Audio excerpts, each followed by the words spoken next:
Hello, नमस्ते। क्या हाल चाल है आप सभी के। उम्मीद करता हूँ बहुत ही बेहतरीन तरीके से आपकी तैयारी चल रही होगी। आज हम जो चैप्टर पढ़ेंगे वो राजस्थान अध्ययन के संदर्भ में पढ़ेंगे, कक्षा 7th का वन एंड वन्य जीव संरक्षण।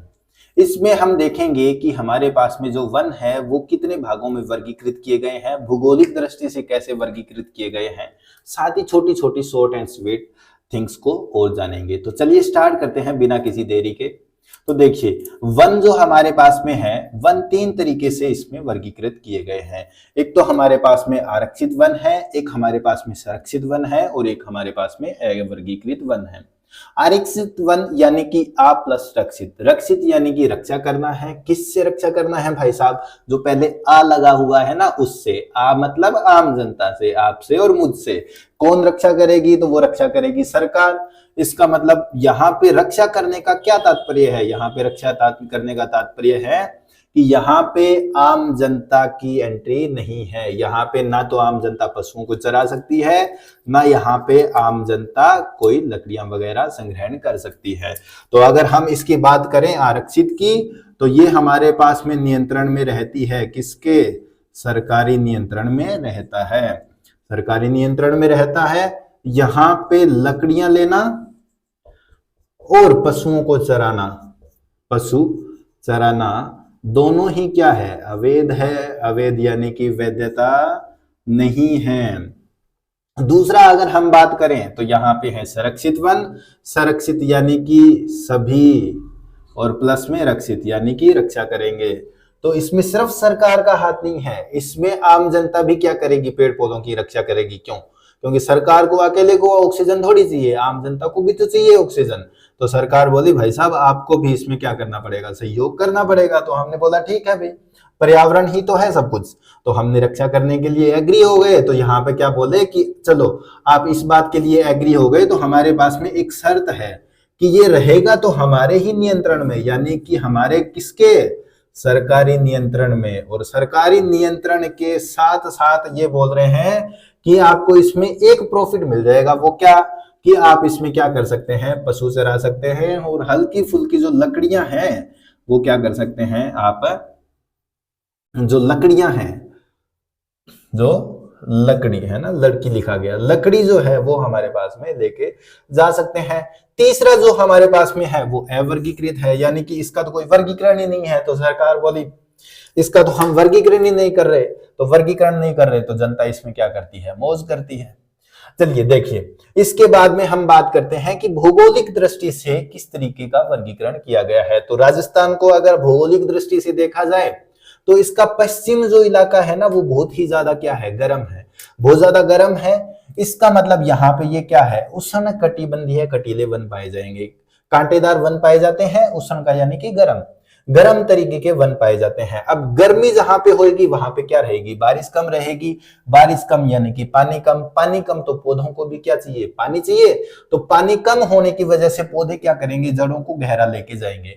तो इन उष्ण कटिबंधीय कटीले वनों में पौधों की जो जड़ें होती है वो गहरी रहती है, प्लस में इनकी पत्तियां होती है वो बिल्कुल छोटी छोटी पत्तियां होती है। और बिल्कुल पत्ती छोटी होने का रीजन क्या रहता है? क्योंकि जब हमारे पास में पत्तियां छोटी रहेगी तो इनको वाष्पोत्सर्जन की क्रिया करने के लिए पानी क्या चाहिएगा? कम चाहिएगा। और इनकी जो भरपाई है वो आसानी से थोड़े पानी में भी हो जाएगी और ये अच्छी खासी ग्रोथ है कर पाएंगे। तो देखते हैं कि इसमें कौन कौन से पौधे देखने को मिलते हैं। तो इसमें रोहिड़ा, खेजड़ी, बेर, बबूल। अब बात ध्यान देने की ये है कि यहाँ पे हमारे पास में खेजड़ी भी मिलती है और यहाँ पे हमारे पास में रोहिड़ा भी मिलता है। रोहिड़ा हमारे पास में राज्य पुष्प, रोहिड़ा हमारे पास में राज्य पुष्प, और खेजड़ी हमारे पास में राज्य वृक्ष, राज्य वृक्ष। और इस वृक्ष को ही हम क्लप वृक्ष भी बोलते हैं। क्या बोलते हैं? क्लप वृक्ष भी बोला जाता है। अगर हम बात करें कि उष्ण कटिबंधीय कटीले वन में अगर सवाल ऐसा पूछा जाए कि बताइए कि राज्य वृक्ष, या फिर अगर हम बात करें कि खेजड़ी किस प्रकार के वन क्षेत्र में पाया जाता है, तो उष्ण कटिबंधीय कटीले वन क्षेत्र में हमें खेजड़ी पाया जाता है। दूसरा अगर हम बात करें कि रोहिड़ा किस तरीके से पाया जाता है, तो रोहिड़ा भी उसी में पाया जाता है। इसके बाद अगर हम बात करें एक छोटी सी और वो ये कि आपने सुना होगा सेवण घास। क्या सुना होगा? सेवण घास, जो हमारे पास में प्रोटीन युक्त घास रहती है। और ये कहाँ पे मिलती है? ये आपको मिलती है जैसलमेर में। ये आपको मिलती है जैसलमेर में। और जैसलमेर किस तरीके के वन क्षेत्र पर आधारित है? तो वो हमारे पास में उष्णकटिबंधीय है, क्योंकि ये पश्चिम क्षेत्र का हिस्सा है। अब देखिए, उष्णकटिबंधीय कटीले वनों में कौन कौन से जिले आते हैं, एक बार हम जल्दी जल्दी पढ़ लेते हैं। तो बीकानेर, चूरू, सीकर, झुंझुनू, जालौर, जैसलमेर और जोधपुर, नागौर, ये हमारे पास में जो उत्तरी पश्चिमी इलाका। देखिए, उत्तर में अगर हम बात करें तो यहाँ पे ये छूटा हुआ है भाई हनुमानगढ़। एक तो हमारे पास में गंगानगर और एक हमारे पास में हनुमानगढ़, जो हमारे पास में छूटा हुआ है। उससे नीचे वाले जो जिले हैं वो हमारे पास में देखने को मिलते हैं। दूसरा, अगर उष्णकटिबंधीय शुष्क पतझड़ वन की बात करें तो उष्णकटिबंधीय शुष्क पतझड़ वन में हमारे पास में सागवान, बरगद, तेंदू, महुआ, सीताफल, बांस और गुल्लर जैसे पौधे पाए जाते हैं। और इसमें हमारे पास में जो पौधे होते हैं, इनकी पत्तियां क्या होती है? बड़ी पत्तियां होती है। इनकी पत्तियां क्या होती है? बड़ी होती है। आपने देखा ही होगा, बरगद तो हर जगह पे देखा ही होगा, तो बरगद में आपने देख लिया होगा कि उनकी पत्तियां तो खूब बड़ी होती है। क्यों? क्योंकि इनमें तो पानी अच्छी खासी मात्रा में मिलता है, तो इनको तो कोई दिक्कत ही नहीं है भाई साहब। वाष्पोत्सर्जन के लिए आसानी से पानी अवेलेबल रहता है और इनकी जड़ें भी ज्यादा गहराई तक नहीं जाती है। तीसरा, अगर हम बात करें, जो हमारे पास में अर्ध उष्णकटिबंधीय सदाबहार वन पाए जाते हैं, वो कहाँ पे पाए जाते हैं? तो वो हमारे राजस्थान के हिल स्टेशन, राजस्थान के हिल स्टेशन। और वो कौन सा है हमारे पास में? माउंट आबू। माउंट आबू। तो माउंट आबू के आसपास का जो क्षेत्र है हमारे पास में, इसमें आपको तीसरे प्रकार के वन देखने को मिलते हैं, जो हमारे पास में अर्ध उष्णकटिबंधीय सदाबहार वन पाए जाते हैं, यानी कि हमेशा हरे भरे रहने वाले। अब इनके साथ में अगर हम देखें कि इन वनों को हम आरक्षित संरक्षित बोल रहे हैं, वर्गीकृत बोल रहे हैं, तो जो आरक्षित वन है या जो संरक्षित वन है, जो सरकारी नियंत्रण में है, तो सरकारी नियंत्रण के लिए तो कोई संस्था भी तो होती होगी। तो राजस्थान में हमारे सरकारी नियंत्रण की संस्था है। और उन संस्थाओं को अगर हम देखें तो उससे पहले थोड़ा सा हम ये देख लेते हैं कि वन संरक्षण एक नीति बनाई गई थी, जो 1952 में बनाई गई थी। और 1952 के बाद में इसको संशोधित किया गया था। और संशोधित जो किया गया था, संशोधित किया था वो 1988 में संशोधित किया गया था। इसके तहत क्या है? इसके तहत होना तो ये चाहिए कि भाई साहब 33% भूभाग पे क्या होना चाहिए?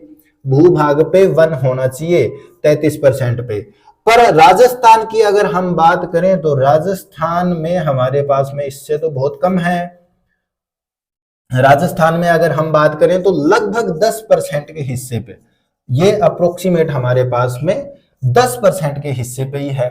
अब जो संस्थाएं हैं उनकी हम बात कर लेते हैं। जो संस्थाएं हैं वो हमारे पास में है, एक तो काजरी, एक तो हमारे पास में है काजरी, और दूसरा हमारे पास में काजरी के बाद में आफरी। आफरी तेरा चेहरा है ना, तो आफरी।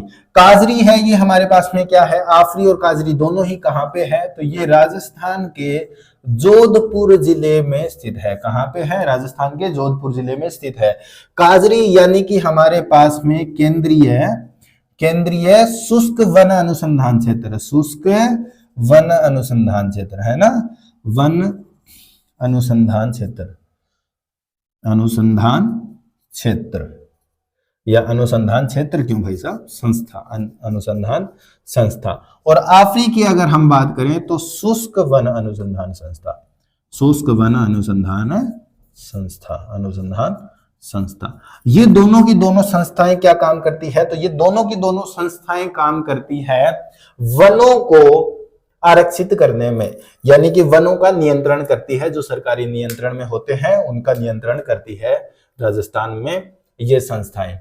आपको अगर वीडियो अच्छा लगा तो हमारी वीडियो को लाइक करें, अपने दोस्तों के साथ शेयर करें। हमें